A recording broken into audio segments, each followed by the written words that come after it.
kawin siri bukanlah jadi alasan bahwa seseorang bebas dari perzinahan, karena suatu hubungan intim yang sah di mata hukum harus menikah secara hukum negara. Ya, kalau hanya sebatas kawin siri itu belum dianggap sebagai pernikahan yang sah. Pertanyaan berikutnya adalah dalam suatu, ini secara umum ya, dalam suatu tindak pidana perzinahan tidak bisa mengatakan bahwa aku tidak tahu dia nikah, aku tidak tahu pasangan saya itu sudah punya istri. Ya, itu suatu alasan yang berat untuk dipakai untuk membebaskan diri. Nanti semua orang mengatakan begitu, aku nggak tahu dia punya suami gitu loh. Ya, jadi kurang beralasan mengatakan saya tidak tahu dia punya istri. Ya, masa nggak tahu identitas laki? Masa nggak tahu identitas lakinya sudah, sedangkan mereka sudah menempuh kenikmatan dunia gitu loh. Ya, apalagi? Ya, sebaliknya nih Bang, Inara katanya ingin melaporkan bahwa terkait illegal access nih Bang. Apa? Illegal access terkait CCTV yang tersebar. Itu mah hal kecil, itu mah di Indonesia illegal access masih termasuk hal kecil. Itu bukan tindak pidana serius, ya. Artinya apakah bisa disejarahkan Bang bawahnya? Illegal access tidak menjadi penghalang adanya, kalau benar ada dugaan tindak pidana perzinahan. Ya. Bang, Inara juga melaporkan suaminya si Insan terkait penipuan. Apakah laporan itu kuat, Bang? Soalnya kan ini penipuan bisa dibilang status lah gitu, bukan penipuan yang gimana gitu. Begini loh, mereka itu kan belum nikah secara hukum negara. Ya, mereka belum nikah secara hukum negara. Mau si cowok berbohong atau tidak pun, yang jelas itu belum nikah secara hukum negara. Ya, artinya bahwa kalau benar bisa dibuktikan bahwa si cowok itu udah punya istri, ya, dan ternyata dia masih berhubungan intim dengan suami orang, ya itu termasuk tindak pidana perzinahan. Itu aja kuncinya, kalau dia ada bukti, ya. Kalau ada bukti. Tentu ada pertanyaan berikutnya, apakah benar si mantan suami yang menyebarkan video tersebut? Ya, kalau apakah tersebar atau tidak? Saya belum tahu tersebar. Kalau memang tersebar, kok gua nggak dapat gitu loh. Tapi kan udah di tangan Tangan si Mawa nih Bang. apa? dulu tadi tangan Mawa, Bang. diselesaikan dulu jadi. Tangan siapa? Disebarkan itu kan harus bisa diakses oleh publik, ya kan. Jadi itu masih menjadi pertanyaan, apakah itu termasuk apa itu namanya itu, menyebarkan informasi, menyebarkan video porno. Itu apa? Kalau cuma illegal access mah itu mah hal sepele, itu mah bukan tindak pidana serius.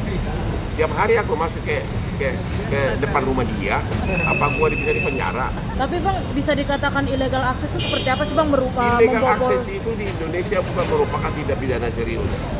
Kalian fokus ke arah apakah terjadi perzinahan, apakah benar video itu disebarkan, itu yang jadi utamanya. Illegal access dulu, illegal access. Bang, berarti dengan adanya laporan Memang bahwa di Indonesia illegal access tidak pidana, tapi bukan tidak pidana serius. Ya, apalagi si cowok kan mengatakan karena anak saya mungkin di situ, katanya kan. Ancaman hukumnya apa Bang? Apa tuh? Itu illegal access. Ancaman hukumnya paling berat. Lupa gua. Bang, tapi dengan adanya laporan Mawa untuk Insan dan Inara terkait perzinahan itu bisa dibilang juga atau bisa dikatakan juga kalau Inara itu bentar lagi akan mendekam di penjara, Bang. Mau nanya ke gua.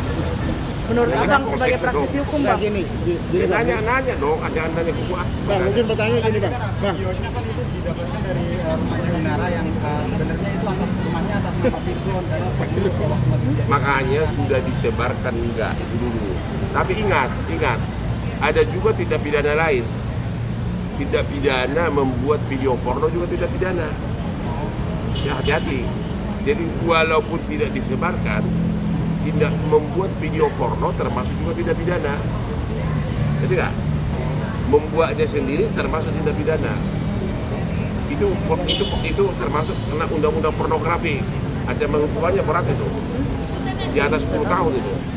Tapi kan nggak ada niat, maksudnya CCTV Emang nggak ada niat, bagaimana nggak ada niat gua? Orang lagi berdesah-desah lu video itu udah niat banget lu. Itu kan CCTV bang, tapi bang. Itu CCTV bang. Ya udah tahu lah, disengaja diarahkan ke ranjang. Hah? Dan kalau memang tidak ada niat, kenapa kemudian dikasih ke orang? Tidak. Kan makanya bang Kalau dibilang. memang tidak ada niat, itu langsung dihancurin kan. Tapi ini kan beneran nggak itu dikasih ke orang?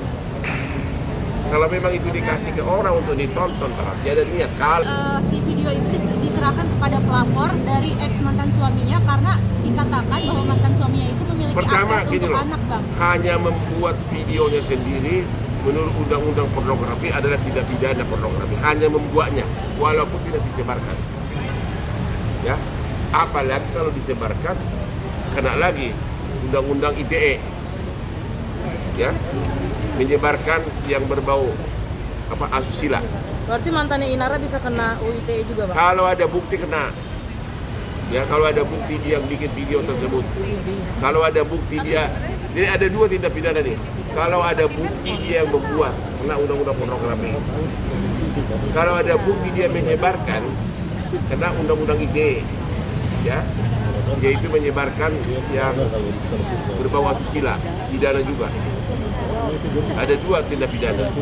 Yang terakhir, kalau si cewek benar nggak bahwa kalau ada bukti bahwa memang dia hubungan intim dengan suami orang, ya bisa kena perzinahan. Pertanyaan berikutnya adalah apakah si istri ini sudah pernah nggak memperingati mereka agar jangan berlanjut hubungan itu? Coba tanya dulu. Pernah nggak si istri dari si pelapor ini, pernah nggak dia memperingati, sudah tahu nggak hubungan tersebut, pernah nggak memperingati, jangan ganggu suamiku? Pernah nggak? Tanya dulu. Kalau itu pernah ada, berarti si cewek itu sudah tahu cowoknya itu suami orang gitu loh.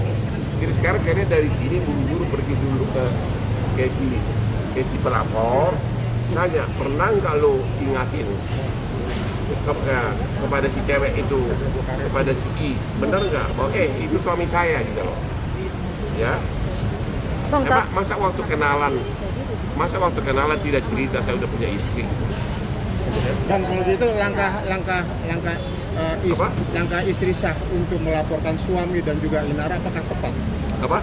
Langkah hukum yang diambil oleh Itu tepat nggak? istri sah terhadap suami dan si Inara itu tepat apa Masih tidak? nanya ya sah lah.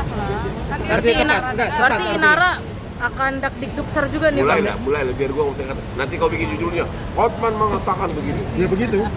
Sesuai dengan Kita omongan. sendiri lah. Jangan dari mulut gua. Berarti apa ya? Bang ada Nanti apa lagi? bang mungkin Tapi kalau untuk illegal akses itu kan di rumah kan atas nama Jangan terlalu serius. itu kan rumahnya kan atas nama Virgon. Iya. Bolehkah nggak itu bisa kan dia dilaporkan atas nama atas Illegal akses. Itu rumah atas nama siapa? Virgon katanya. Anaknya tinggal di situ. ya Yang mengatakan illegal akses siapa? kafe. Inara melaporkannya begitu Ya kalau selama ini si suami diizinkan untuk datang menemui anaknya, ya bukan illegal akses dong. Benar nggak? Illegal akses Benar nggak? kalau misalnya kita nggak mau bawa Ya kalau selama ini, apalagi kalau itu rumahnya dia. Iya, mantap. Ya, Oke. apakah benar selama ini si suami ini dikasih izin untuk menjenguk anaknya? Berarti dikasih izin, bukan illegal akses. Jadi yang menjadi fokus di sini bukan itu pidananya. Pidananya adalah membuat video porno kalau benar, menyebarkan video porno kalau benar, sama perzinahan. Ada tiga di sini, dan ini semua tindak pidana serius. Kalau benar ada buktinya, yaitu dugaan perzinahan, dugaan membuat video porno, dan dugaan menyebarkan asusila, video asusila. Yang tiga ini yang serius. Berarti Jangan bisa illegal akses mulu. berarti bisa terancam penjara bang. Bang, apakah pasal perzinahan itu bisa dikenakan ke Inara? Mengingat mereka sudah menikah siri. Siapapun yang gini-gini sama suami orang ya bisa kena perzinahan.